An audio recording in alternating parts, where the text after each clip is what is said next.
राकेश त्रिपाठी जी, असद का एनकाउंटर होता है, आपकी पूरी की पूरी सरकार पीठ थपथपा रही है, पुलिस की भी, और बता रही है कि आपकी जीरो टॉलरेंस है अपराध के खिलाफ।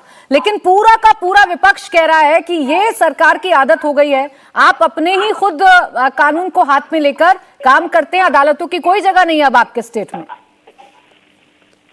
प्राची, मुझे पता चला है कि आज जब अदालत में अतीक अहमद को पेश किया जा रहा था और जब उसको ये जानकारी मिली है कि उसके बेटे को एनकाउंटर में पुलिस ने मार गिराया है, तो अतीक अहमद की आंखें छलछला आई है, वो बहुत दुखी हो गया। वाजिब है, समझ में आता है कि एक बाप अपने बेटे की मृत्यु पर दुखी हो जाए, यह स्वाभाविक है। लेकिन अखिलेश यादव माफिया के बेटे की मृत्यु पर दुखी हो जाए, उनकी आंखों से आंसू छलकने लगे, उनकी पीड़ा ट्वीट पर बहने लगे, ये समझ नहीं आता। और आपने इतनी बार पूछा अब्बास हैदर से, ये भाईचारे के खिलाफ है, इस ट्वीट में भाईचारा शब्द कैसे आया है? मैं समझा देता हूं। मुंबईया डॉन जब कहा करते थे ना, तो मुंबईया डॉन को भाई कहा करते थे। बॉलीवुड में हम सबने देखा है कि भाई, तो ये भाई के सामने जनता को चारा मानते थे, और इसलिए कह रहे हैं कि भाजपा भाई और जनता को चारे माने जाने के खिलाफ, क्योंकि ये जनता को चारा मान करके भाई के सामने सौंप दिया करते थे, और इनके भाईजान जो है ना, वो जनता को चारे की तरह चर लिया करते थे। तब ये हजारों करोड़ रुपए की प्रॉपर्टी खड़ी हुई थी, तब ये 44 साल से दहशत का एक पूरा, उन्होंने अपना आतंक का पूरा साम्राज्य स्थापित करने का काम। लेकिन मुख्यमंत्री योगी आदित्यनाथ जी ने जो सदन में कहा था, वो हमने करके दिखाया। कहा कि माफिया को मिट्टी में मिला देंगे, तो मिट्टी में मिलता हुआ दिखाई पड़ रहा है। देखिए अपनी स्क्रीन पर आप जो दिखा रहे हैं ना, ये मिट्टी पर पड़े हुए ये शख्स बिना किसी नकाब के सार्वजनिक तौर पर हाथों में गोलियां लेकर के दहशत फैलाने के उद्देश्य से गोलियां चलाने का काम कर, पुलिस पर भी दुस्साहस किया। लेकिन इस बार एसटीएफ ने इनका मुंहतोड़ जवाब दिया, क्योंकि सरकार अब अखिलेश यादव के नेतृत्व की नहीं है, मायावती जी की नहीं है। लेकिन मायावती जी, असदुद्दीन ओवैसी और अखिलेश यादव, इन सबकी सामूहिक पीड़ा यही है। क्योंकि जिस अतीक अहमद को चकिया के गली के गुंडे को पाल पोस करके बड़ा माफिया अंडरवर्ल्ड डॉन बनाने का काम किया था, आज जब उसको मिट्टी में मिलते हुए देख रहे हैं ना, तो ये बर्दाश्त नहीं हो रहा है, और इसलिए अपनी पीड़ा को बार बार स्वर देने का काम कर। लेकिन मैं अब्बास हैदर साहब सुझाव दे रहा हूं, ये पीड़ा और बढ़ेगी, इस पीड़ा का इलाज किसी चिकित्सक से खोजिए, क्योंकि माफिया में उनको मिट्टी में मिलाने का, इसी अंदाज पर तो सवाल उठा रहे हैं आपके विरोधी कि आप लोगों के बयान, आपके नेताओं के बयान इस तरफ इशारा करते हैं कि आप अदालतों में जाने का तो इंतजार ही नहीं करते हैं, खुद ही आपको इंसाफ करना है ऑन द स्पॉट। प्राची जी देख रहे हैं, साबरमती से 2-2 बार लेकर के हम अभी अतीक अहमद को कोर्ट में आए हैं, भाईजान पास सुरक्षित पूरी तरीके से लेकर के आए हैं। क्या अदालत पे विश्वास नहीं है?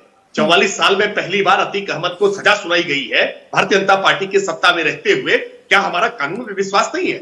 हम फिर अपील कर रहे हैं कि जो बचे हुए शूटर हैं, जो बचे हुए गुर्गे हैं, ये आत्मसमर्पण कर दें, तख्ती गले में बांध करके कि अब अपराध में नहीं करेंगे। बहुत सारे अपराधियों ने ऐसा किया है, लेकिन अगर कहीं गोली चलाने का दुस्साहस करोगे तो 60-60 समाजचरित की नीति से काम होगा। ये लोग से परलोक की यात्रा करा दी जाए। राकेश त्रिपाठी जी, इतने सारे और इस प्रदेश में माफिया हैं, लेकिन आप चुन सिर्फ अतीक को रहे, और किसी पर आपका डंडा नहीं चल रहा है। देखिए अब्बास हैदर जी, मुझे लगता है इंडिया टीवी देखते नहीं है। प्राची जी अगर रोज ही इंडिया टीवी देखते होते तो इनको खबर जानकारी होती कि 12 अप्रैल को आदित्य राणा नाम के खूंखार अपराधी का उत्तर प्रदेश पुलिस ने बिजनौर में एनकाउंटर करके उसको मार गिराया है। लेकिन ये खबरें अगर देख रहे होते तो शायद अपडेट होते। संकट क्या है? अखिलेश यादव की उलझुल कोई ट्वीट कर देते हैं। अब अखिलेश यादव जी की उलझुल ट्वीट को अंतर मन से तो अब्बास हैदर भी जानते हैं कि इस ट्वीट में भाईचारा शब्द का कोई उपयोग नहीं हो सकता था। बावजूद इसके अखिलेश यादव जी ने भाईचारा टारगेट करके मजहबी इसको एंगल देने के लिए किया है। अब अब्बास हैदर की मजबूरी है कि अपने राष्ट्रीय अध्यक्ष का बचाव करें, इसलिए तर्क नहीं आ रहा है कि भाईचारा के पक्ष में तर्क कैसे दे। लेकिन सच यही है कि आपकी आत्मा रोती है, आपको पीड़ा होती है जब जब माफिया पर कार्रवाई होती है, माफिया का एनकाउंटर हो या माफिया के घर पर बुलडोजर चले।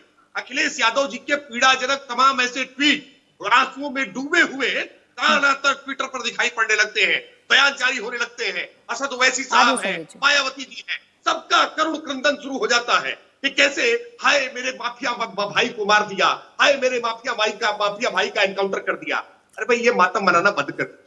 माफिया जो लोगों को मारने का काम करते हैं, लोगों को डराने का काम करते हैं, जो पुलिस पर गोलियां चलाने का दुस्साहस करते हैं, इन माफियाओं को आरती की थाली से स्वागत नहीं होगा।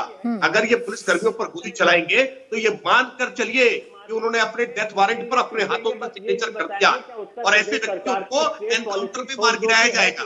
फिर पुलिस को यह हथियार जो है ना, ये शौकिया दिखाने के लिए नहीं दिए गए, किए गए इस ट्वीट का वो किस तरह से बचाव करे, वो स्टैब्लिश कर पाए। लेकिन मैं फिर कह रहा हूं अब्बास हैदर, दलगत राजनीति से ऊपर उठ करके उत्तर प्रदेश के मुस्तकबिल के बारे में सोचिए। अब मैंने आदित्य राणा का उदाहरण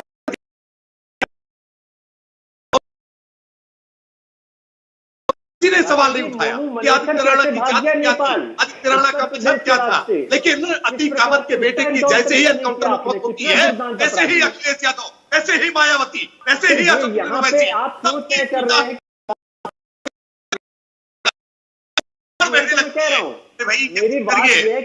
इसमें आधार तो है ना, वो भी आपका समाप्त हो जाएगा अगर अपराधियों के पक्ष में महिमा मंडन करेंगे। आपने सुना नहीं आज उमेश पाल जी की पत्नी को, आपने सुना नहीं, आपने उमेश पाल जी की माता जी को सुना नहीं, पीड़ित परिजनों को आपने बर्दाश्त किया। पीड़ित परिजनों की जगहों पर आज कैसा मरहम लगा और अखिलेश यादव के बयान से, मायावती के बयान से पीड़ितों के जगहों पर फिर नमक पकड़ने का काम करते हैं। ये पीड़ितों की पीड़ा को और बढ़ाने का काम करते हैं। और सर्वकन्या पासेदार अगर आतंकियों के अपराधियों में ऐसे ही आप बोलते रहे ना, नामो निशान मिट जाएगा आपकी पार्टी का, नामो निशान मिट जाएगा।